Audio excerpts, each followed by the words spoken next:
Sangonomiya Kokumi is a 5-star Hydro Catalyst support who provides healing and constant Hydro application to benefit her teammates.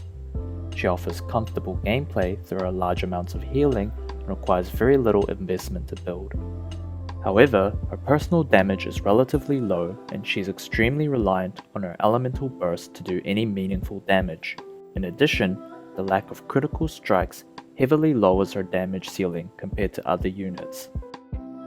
Kokumi's normal attack is the shape of water. It is a 3-hit normal attack string, each dealing Hydro damage on hit, while her charged attack applies Hydro damage in a large AoE. Kokumi's elemental skill is Kurage's Oath, which summons a Bakekurage jellyfish to the field. Bakekurage will pulse every 2 seconds, dealing Hydro damage and healing any nearby party members. The Bakekurage will persist on the field even if Kokumi is swapped out. Kokumi's elemental burst is Nereid's Ascension. She initially deals Hydro damage to enemies nearby and then gains a damage buff, applying a percentage of her max HP on her normal attacks, charge attacks, and elemental skill. Normal attacks and charge attacks during her burst state also heal all party members based on a percentage of her max HP. Using her elemental burst will also reset the duration of any Bakekurage that was placed prior to casting her elemental burst. Kokumi can act as an effective enabler for off-field characters due to her consistent Hydro application, relatively fast normal attack string, and party-wide healing. In addition, she can provide great buffs with certain weapons and artifact sets. When using Kokumi for enabling off-field characters, focus on her elemental burst and normal attacks. Level them equally, but put more priority on her elemental burst. Her elemental skill can be leveled last.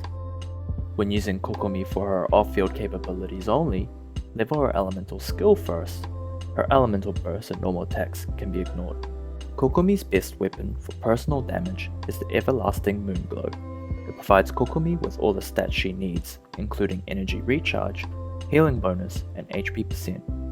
For 4-star options, Prototype Amber is her best choice for similar reasons to Moonglow. For buffing allies, both Hakushin Ring and Thrilling Tales of Dragon Slayers are our best options. Hakushin Ring shines in electrocharged team compositions, and Thrilling Tales provides a great attack boost to one of her allies. Both weapons also provide Kokumi with stats that she appreciates, energy recharge and HP percent respectively. Kokumi can choose many artifact combinations depending on her role. She can opt into using the 4-piece Heart of Depth set to increase her personal damage. Alternatively, the 2-piece combinations of Heart of Depth, Maiden's Beloved, and Tenacity of the Millilith sets come close in terms of damage and can be used as well. For buffing allies, Kokumi's best set is the 4-piece Tenacity of the Millilith set, as she can maintain the 4-piece attack percent bonus almost permanently. As for main stats, Kokumi should prioritize HP percent or energy recharge on the sands, Hydro damage on the goblet, and healing bonus for the circlet. An HP circlet can also be used without losing too much damage. For substats, you should focus on energy recharge first, then HP percent and flat HP. Attack and elemental mastery substats can also be helpful. You should avoid crit as much as possible. You should aim for around 180 to 200 energy recharge. When using Prototype Amber, this threshold lowers to around 160% at Refinement Rank 1. Kokumi's best teams revolve around carries that appreciate or require Hydro application. Off-field carries can make use of her fast normal attack string, while on-field characters can take advantage of her off-field Hydro application and healing. One example team is an electrocharged team consisting of Kokumi, Beidou, Fischl, and Sucrose. Kokumi provides Hydro for the electrocharged reaction while enabling Beidou's off-field damage. Fischl acts as another off-field damage source while also batterying the team. Sucrose provides buffs, resistance shred, and grouping. Another team is a freeze team consisting of Kokumi, Ayaka, Kaya, and Kazuha.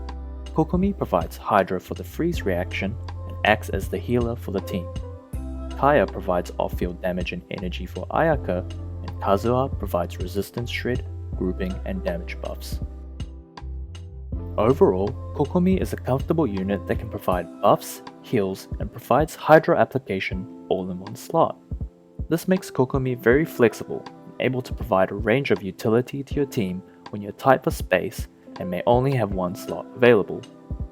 She's also cheap to build, and with the introduction of new damage over time mechanics such as Corrosion in the Abyss, there is no doubt that Genshin will have more similar features that will make Kokomi shine in the future. Thanks for watching this quick guide. If you enjoyed the video, feel free to drop a like. If you'd like to see more quick guides and other informative content in the future, subscribe to the channel.